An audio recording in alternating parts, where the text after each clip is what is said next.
Olá, caros amigos, tudo bem com vocês? Espero que estejam bem.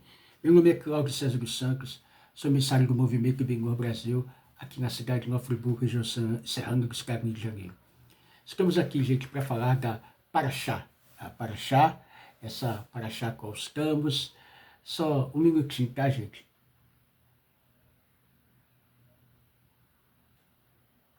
Estamos na Paraxá Shelar.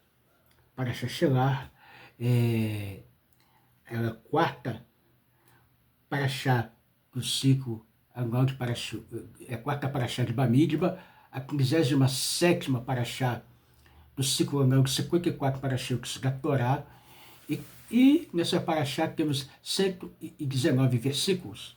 E dentro dessa Paraxá, vamos falar aqui, dentro dos ensinamentos do Rav Haim sobre a Paraxá. Rav Haim Shemumovitz Rosh Yeshiva de Mir. Então vamos falar aqui dentro dessa Paraxá, gente, a lição de Miriam, dentro dessa Paraxá Shelar. Vamos ver o que a gente pode aprender e extrair dentro dessa Paraxá. Shelar leha anashim ve'kuru et eretz Canaã. Envie homens por você mesmo, para que explore a terra de Canaã, Bamidbar, Nez e Guz. Por que esta porção estava discutindo os espiões e justaposição a porção sobre a história de Miriam? Para mostrar a gravidade do pecado deles, que apesar de Miriam ter sido punida por caluniar seu irmão, esses pecadores observaram isso e não tiraram uma lição dela, Rashi. A lição desse ditado de nossos sábios é que o motivo da punição de Hashem é para ser um corretivo para notificar o recipiente que este deve consertar suas falhas, portanto os verdadeiros espiões foram designados por terem testemunhado um feito similar ao deles, o pecado de Lashon Hará, e porque eles falharam em realmente aprender a lição em seus corações. Esta é também a razão pela qual a punição é determinada a ser midá que nele midá. Você recebe de acordo com o que faz. É para fazer com que a pessoa detecte seu pecado, a fim de melhorar o que necessita de correção. Com isso, em meio que podemos entender a natureza das punições recebidas por Yosef porque caluniaram seus irmãos. Vai haver Yosef et de Batan Ra'a eu Aviem. Yosef trouxe o terrível relatório sobre seus irmãos a seu pai. Versículo 37, 2. Ele reportava a seu pai todos os atos maus que ele percebia em seus irmãos. Eles comem carne no caché, degradam os filhos das serviçais e são moralmente suspeitos. Ele foi punido pelos cães por dizer que comeu carne no caché. Eles fizeram xericá, abate caché em uma cabra. Quando eles o venderam e não a comeram viva, com relação à calúnia de que ele chamava seus irmãos de serviçais, você foi vendido como escravo. E por caluniá-los com relação à sua moral, ele, a esposa de Potifar, Rash Ibid, as duas últimas punições foram verdadeiramente severas. Um escravo está no nível mais baixo do escravo social, pertence totalmente ao seu senhor. Esta foi a punição de Yosef por dizer que seus irmãos, filhos de Leá, chamavam seus outros irmãos de serviçais. Isso ficou de que Yosef experimentou, no caso da esposa de Potifar, colocar em risco sua parte no mundo vindouro. Mas qual o significado do fato de os irmãos terem feito xericá ao animal depois de ter vendido Yosef como escravo? Em que sentido foi uma punição, como o termo usado lá, expressa por Hazal? O motivo de uma punição não é afligir o recipiente, mas sim demonstrar a ele a área na qual errou. A essência da punição e repressão é dizer ao pecador: esse é seu erro, corrija. Nenhuma repressão poderia ser maior do que o fato de que os irmãos eram meticulosos em fazer xericá no animal, ao mesmo tempo em que estavam engajados em vender o irmão como escravos. Isso demonstra claramente a inverdade dessa acusação.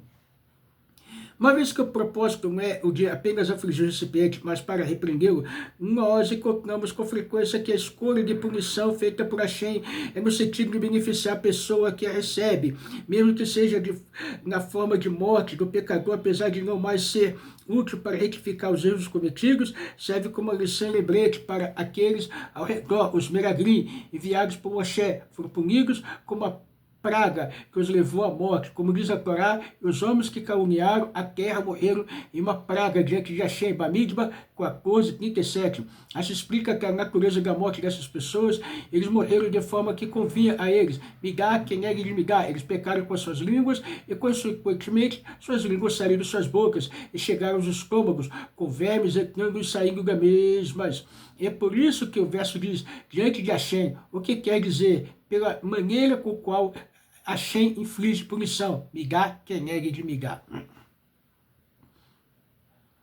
Migá, quem é de Migá, não significou benefício dos espiões. Eles já estavam mortos. Que eles são a mais poderiam ter aprendido foi mais pelo fato de apontar o erro à nação de Israel, como um todo, para que não repetisse o grave pecado dos espiões. Da mesma maneira, encontramos a história do sumo sacerdote saduceu, que alterou o serviço de Yom Kippur e, consequentemente, morreu. Havia um saduceu que preparava o incenso do lado externo, do Kodesh HaKodashim. Então levou para dentro. Os saduceus acreditavam que isso era correto. Quando ele saiu do Kodesh HaKodashim, estava extremamente feliz e disse que depois de alguns dias ele morreu. Seu corpo estava na pilha de lixo e os vermes rasquejando para fora do seu nariz. Na tarde de Omar 19b. Rashi explica que o nariz do homem foi escolhido como órgão pelo qual seria punido por seu primeiro órgão, que entra em um local. Esse pecado foi entrar sem permissão no Kodesh HaKodashim. Aqui novamente temos uma punição que não pode ter o sentido de uma lição ao qual que recebeu, mas sim para servir como lembrete e aviso aos outros. Apesar de a intenção ser a educar e apontar as áreas onde a pessoa errou, é difícil para o recipiente aceitá-lo como tal.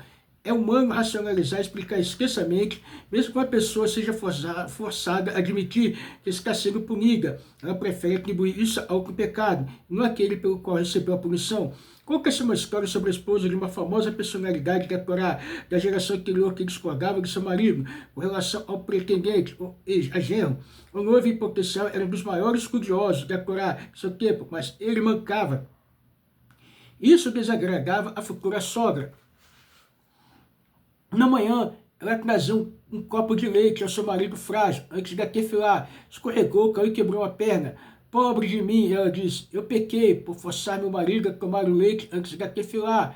Ela não conseguia admitir o real motivo pelo qual estava sendo punida.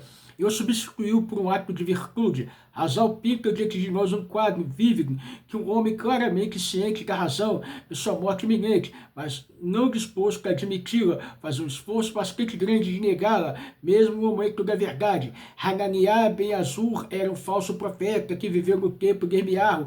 O profeta disse a ele, você morrerá ainda neste ano, pois levantou falso testemunho contra Hashem. Hazal citados por Rashi.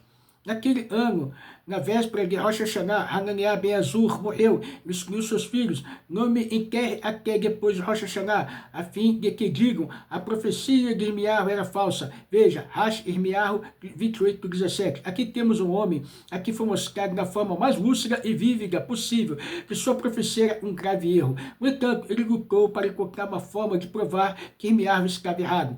Tão incansável e impassível é o coração humano. Veja, para achar na sua. Essa é então a intenção de relembrar o episódio de Miriam, é para que possamos aprender quão terrível é o Ashorará e quão excluído da comunidade é aquele que a espalha. Uma mitzvah, ser um mandamento positivo, lembrar desse fato diariamente, de acordo com vários Rishonim, que não nos deixamos cair para a categoria daqueles que não aceitaram Mussar. Então, gente, aqui está vendo aqui uma repreensão, Mussar, o ensinamento, aconselhamento. O povo judeu toda manhã eles fazem essa reza para lembrar acerca de Miriam, do erro que aconteceu, e os Mereaglim, os espiões, tiveram esses exemplos, outros tiveram exemplos e continuaram da mesma maneira. Gente, cuidado com a Shorará. Pense bem antes de falar. Tem um ditado que diz aí, tem que pensar 1000, 2000, muitas vezes, antes de falar alguma coisa de alguém, criticar, julgar.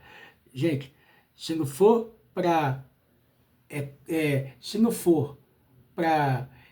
como diz, somar, não vamos dividir, tá bom? Tchau, tchau, tudo de bom, até a próxima, mas já já.